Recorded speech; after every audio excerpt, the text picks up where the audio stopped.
भगवद गीता अध्याय 11। यह अध्याय भगवान कृष्ण का विश्वरूप दर्शन योग है, जो अर्जुन को आत्मा, संसार और ईश्वर की महानता का प्रत्यक्ष अनुभव कराता है। अध्याय 11 की शुरुआत में अर्जुन अपनी शंका और भक्ति को व्यक्त करते हुए कहते हैं कि उन्होंने अब तक भगवान कृष्ण की महिमा को केवल शब्दों और रूपों में जाना है। वे चाहते हैं कि भगवान उन्हें उनकी संपूर्ण और दिव्य शक्ति का वास्तविक रूप दिखाए।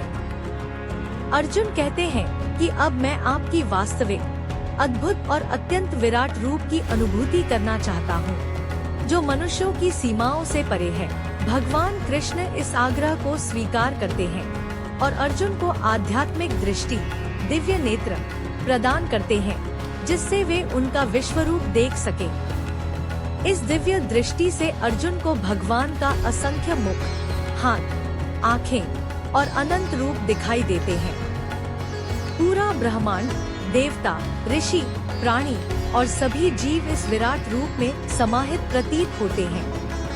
अर्जुन अत्यंत विस्मित और भयभीत हो जाते हैं, क्योंकि यह रूप इतना भयानक और महाशक्तिशाली है कि उसे देखना उनके लिए असहनीय हो जाता है।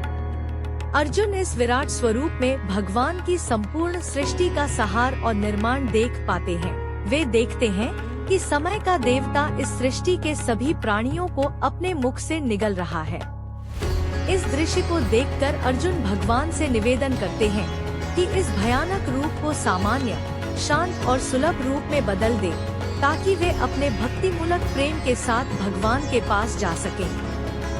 भगवान कृष्ण अर्जुन को समझाते हैं कि यह विराट रूप केवल उनके भक्तों के लिए दिखाई देता है और यह सत्य और ब्रह्मांड की वास्तविकता का प्रत्यक्ष प्रमाण है।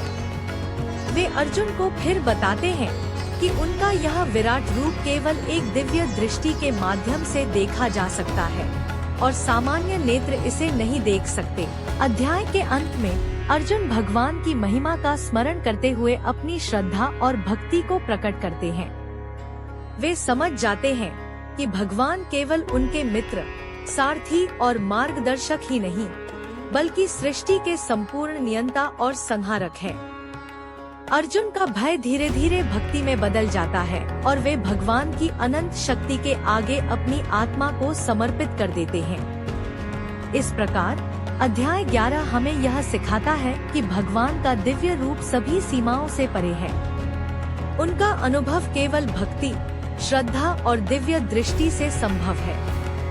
यह अध्याय विश्वास, समर्पण और भगवान की महिमा के ज्ञान का अनुपम संदेश देता है।